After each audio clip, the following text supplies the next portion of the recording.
दोस्तों, आज हम आपको लेकर चलेंगे उस घाटी में जहां एक छोटा लड़का और एक विशाल योद्धा आमने सामने खड़े हुए। यह कहानी सिर्फ युद्ध की नहीं, बल्कि विश्वास, साहस और डर पर विजय की है। यह है दाऊद और गोलियत की कहानी, एक ऐसा संघर्ष जिसने इतिहास बदल दिया। तो वीडियो को अंत तक जरूर देखें और इस अद्भुत कहानी से सीख लें कि विश्वास से बड़ी कोई शक्ति नहीं। दो पहाड़ियों के बीच फैली हुई वह घाटी किसी साधारण जगह जैसी नहीं लगती थी, क्योंकि वहां हर सुबह और हर शाम डर की आवाज गूंजती थी। और वह डर किसी अफवाह से नहीं, बल्कि एक जिंदा दानव से पैदा होता था जिसे फिलिस्ती गोलियत कहते थे, और जिसकी परछाई भी इस्राएल की सेना को पीछे हटने पर मजबूर कर देती थी। गोलियत का शरीर इतना विशाल था कि जब वह आगे बढ़ता था तो उसके कदमों की आवाज पहले पहुंचती थी और फिर उसका रूप दिखाई देता था, और उसके सिर से लेकर पैरों तक कांसे का कवच सूरज की रोशनी में चमकता था, जैसे वह खुद को अजेय साबित करना चाहता हो। उसके हाथ में जो भाला था वह किसी साधारण हथियार जैसा नहीं था, क्योंकि उसका फल इतना भारी था कि उसे देखकर ही आदमी का आत्मविश्वास टूट जाए। और उसी हथियार के साथ वह हर दिन घाटी के बीच आकर इस्राएल की सेना को ललकारता था। वह ऊंची आवाज में कहता था कि अगर तुम में कोई भी सच्चा योद्धा है तो उसे मेरे सामने भेजो, और अगर वह मुझे मार दे तो हम तुम्हारे दास बन जाएंगे, लेकिन अगर मैं उसे मार दूं तो तुम सब हमारे दास बनोगे। और उसकी यह चुनौती सिर्फ शब्द नहीं थी, बल्कि मानसिक युद्ध था। इस्राएल की सेना में ऐसे कई सैनिक थे जिन्होंने पहले भी युद्ध देखे थे, जिन्होंने तलवारें चलाई थीं और खून बहाया था, लेकिन गोलियत के सामने आकर उनके हाथ कांपने लगते थे, क्योंकि यह युद्ध शरीर से ज्यादा मन पर हमला करता था। दिन बीतते गए, 40 दिन तक वही दृश्य दोहराया जाता रहा, और हर दिन डर और गहरा होता चला गया। और राजा शाऊल भी, जो अपने कद और ताकत में सबसे बड़ा था, वह भी चुप बैठा रहा, क्योंकि जब डर दिल में घर कर ले तो राजा और सैनिक में कोई फर्क नहीं रहता।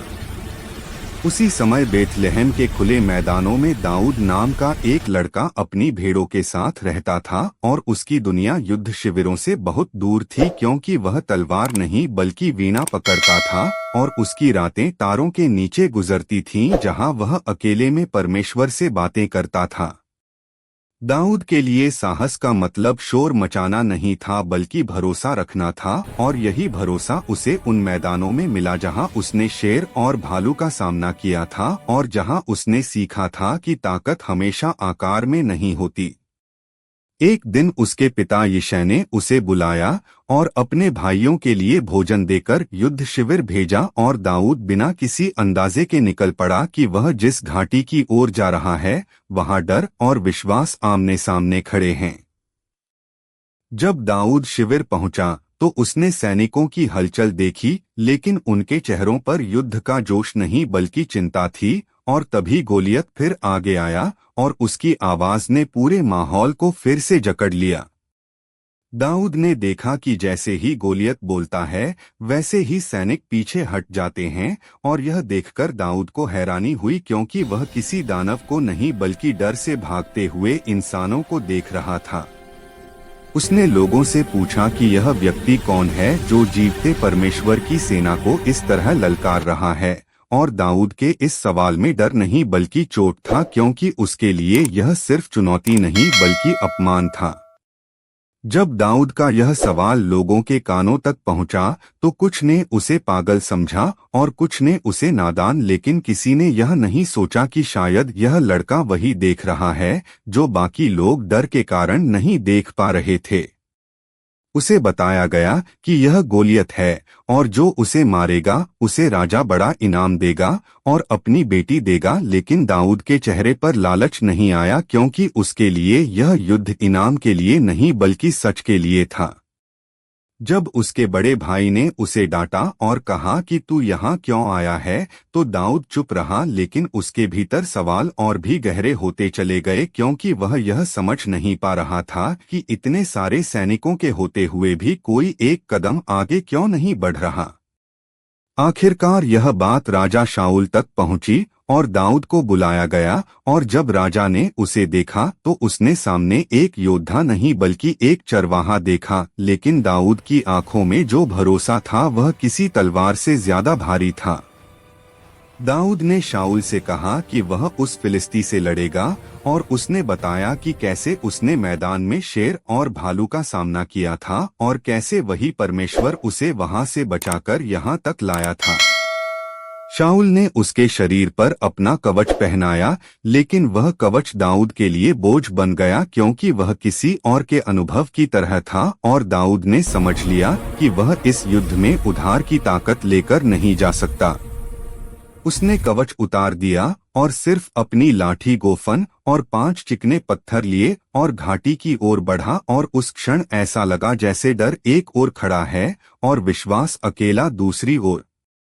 घाटी में उतरते समय दाऊद के कदम भारी नहीं थे, क्योंकि वह जीत का भार लेकर नहीं बल्कि भरोसे की हल्कापन लेकर चल रहा था, और सामने गोलियत खड़ा था जिसे अपनी ताकत पर पूरा घमंड था। जब गोलियत ने दाऊद को देखा तो वह जोर से हंसा और उसे अपमानित किया, और उसके शब्दों में इतना जहर था कि वह किसी भी सामान्य इंसान का आत्मविश्वास तोड़ सकता था। लेकिन दाऊद रुका नहीं, और उसने जवाब दिया कि तू तलवार और भाले से आता है, लेकिन मैं सेनाओं के प्रभु के नाम से तेरे सामने आता हूँ, और आज यह घाटी जानेगी कि जीत हथियारों से नहीं बल्कि विश्वास से होती है।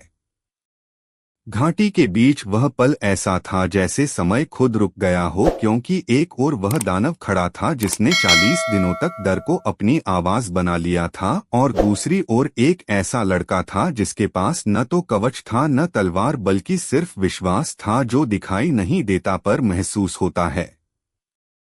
गोलियत ने दाऊद को पूरी तरह देखा और उसके चेहरे पर उपहास फैल गया, क्योंकि उसके सामने खड़ा यह लड़का उसकी कल्पना के किसी भी योद्धा जैसा नहीं था, और उसने जोर से हंसते हुए उसे अपशब्द कहे और अपने देवताओं के नाम लेकर उसे श्राप दिया। उसके लिए यह युद्ध पहले ही जीत लिया गया था, क्योंकि उसने अपने जीवन में कभी ऐसा दिन नहीं देखा था जब उसके सामने आया कोई व्यक्ति जिंदा वापस गया हो, और वह यह नहीं समझ पाया कि सामने खड़ा यह लड़का शरीर से नहीं बल्कि मन से लड़ने आया है।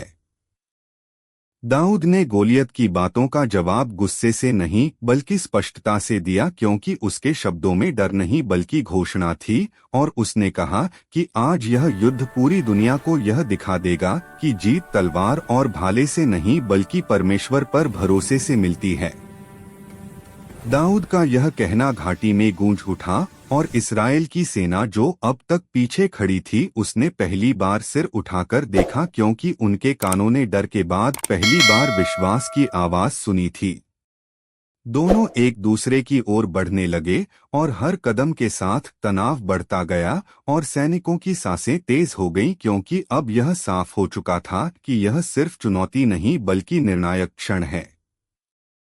दाऊद के हाथ में गोफन था जो देखने में साधारण था, लेकिन उसके लिए वह सिर्फ हथियार नहीं बल्कि वर्षों के अनुभव और भरोसे का प्रतीक था, क्योंकि उसी गोफन से उसने मैदानों में जानवरों का सामना किया था। वह रुका नहीं, उसने अपने कदम तेज किए, और उसी समय गोलियत भी आगे बढ़ा, और उसका विशाल शरीर धूप को ढकने लगा, और ऐसा लगने लगा जैसे यह दानव पूरे मैदान पर छा जाएगा। लेकिन दाऊद के चेहरे पर डर नहीं था, क्योंकि वह गोलियत के आकार को नहीं बल्कि उस शक्ति को देख रहा था जो उसके साथ थी, और यही फर्क था जो इस युद्ध को बाकी सभी युद्धों से अलग बनाता था। जैसे ही दोनों के बीच दूरी कम हुई, दाऊद ने गोफन घुमाना शुरू किया, और उस क्षण हवा में एक अजीब सी सन्नाटा फैल गया, क्योंकि हर कोई जानता था कि अब जो होगा वही इतिहास बनेगा। गोफन गोल घूम रहा था और हर चक्कर के साथ तनाव बढ़ रहा था, और दाऊद की आंखें गोलियत के माथे पर जमी हुई थीं, क्योंकि उसने निशाना शरीर पर नहीं बल्कि घमंड पर लगाया था। फिर एक क्षण आया जो सदियों तक याद रखा जाएगा, जब दाऊद ने पत्थर छोड़ा, और वह पत्थर सिर्फ पत्थर नहीं था बल्कि विश्वास की गति से उड़ता हुआ हवा को चीरता चला गया।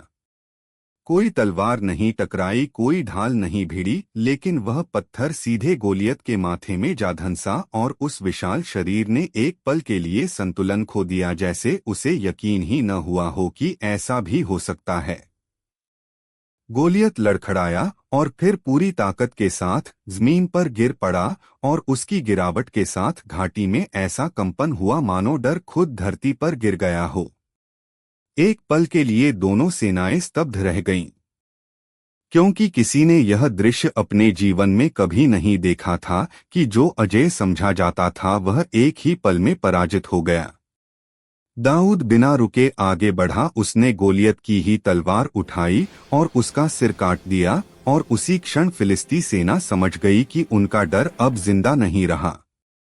वे भागने लगे और इस्राएल की सेना जो अब तक चुप थी अचानक आगे बढ़ी और घाटी में विजय की आवाज गूंज उठी, क्योंकि यह जीत तलवारों की नहीं बल्कि भरोसे की थी। उस दिन उस घाटी में सिर्फ एक दानव नहीं गिरा बल्कि वर्षों से जमा हुआ डर भी टूट गया, और सैनिकों ने समझ लिया कि जिस दिन विश्वास डर से बड़ा हो जाता है उस दिन इतिहास बदल जाता है। दाऊद वहां खड़ा था, न घमंड में न गर्व में, क्योंकि उसके लिए यह जीत उसकी नहीं थी, और शायद यही कारण है कि दाऊद और गोलियत की कहानी आज भी उतनी ही ताकत से सुनी जाती है जितनी उस दिन देखी गई थी।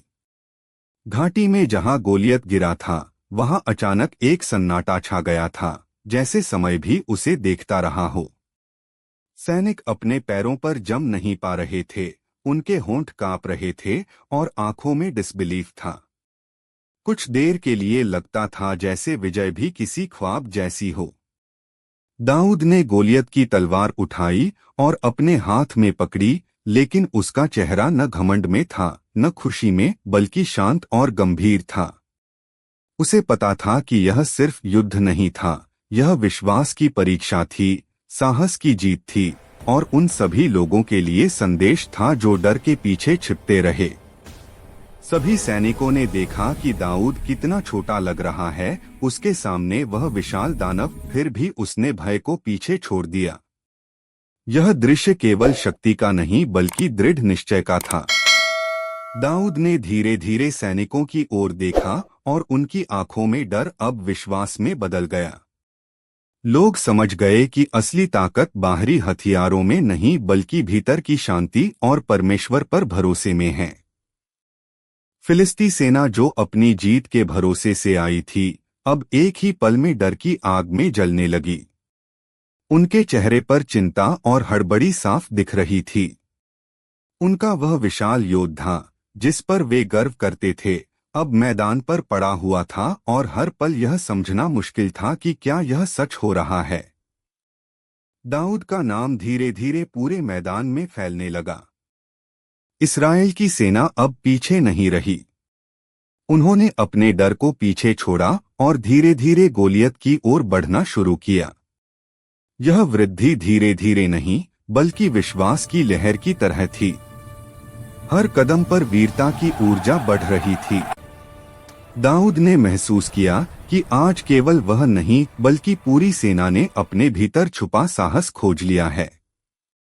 दाऊद ने गोलियत की तलवार जमीन पर रखते हुए कहा, यह शक्ति मेरी नहीं है, यह विश्वास की है। यह दिन दिखाता है कि डर से बड़ा कुछ नहीं, लेकिन भरोसे से बड़ा कुछ है। उसका शब्द केवल उसकी आत्मा से नहीं बल्कि उस विश्वास से निकला जो उसने मैदान में हर संकट का सामना करते हुए सीखा था। घाटी में अब केवल एकोस गूंज रहे थे, गोलियत के गिरने की आवाज, लोगों की सांसें और युद्ध के बाद की चुप्पी। दाऊद ने पीछे मुड़कर देखा, इस्राएल की सेना अब खड़ी थी, उनकी आंखों में डर नहीं बल्कि आशा थी। छोटे छोटे चेहरे जो डर से सुन्न हो गए थे अब एक नए विश्वास से चमक रहे थे। यह पल केवल युद्ध की समाप्ति नहीं था, यह एक नए युग की शुरुआत थी। फिलिस्ती सेनाएं भागने लगीं। उनके कदम जैसे खुद बयां कर रहे थे कि अब उनकी ताकत, उनका घमंड, उनकी जीत, सब कुछ इस विश्वास के सामने विफल हो गया। उस दिन दाऊद ने यह साबित कर दिया कि असली योद्धा वह है जो अपने भीतर की शक्ति और साहस को पहचानता है, जो डर के बजाय विश्वास चुनता है। घाटी में हवा धीरे धीरे ठंडी होने लगी, लेकिन दाऊद का चेहरा शांत था। वह जानता था कि विजय केवल इस पल की नहीं, बल्कि भविष्य के लिए संदेश है। यह कहानी यह दिखाती है कि भले ही आप छोटे हों, अकेले हों, साधारण हों, लेकिन जब आपका विश्वास मजबूत हो तो कोई भी विशाल दानव, कोई भी चुनौती आपके मार्ग में नहीं टिक सकती। दाऊद ने गोफन और पत्थर अपने पास रखा और सैनिकों की ओर देखकर मुस्कराया। यह मुस्कान सिर्फ खुशी की नहीं थी, बल्कि यह उस शक्ति और विश्वास की मुस्कान थी जो उसे अपने डर पर विजय दिलाने में मदद कर चुकी थी। और इस तरह उस घाटी ने इतिहास देखा, एक छोटा लड़का, एक विशाल दानव और विश्वास की जीत।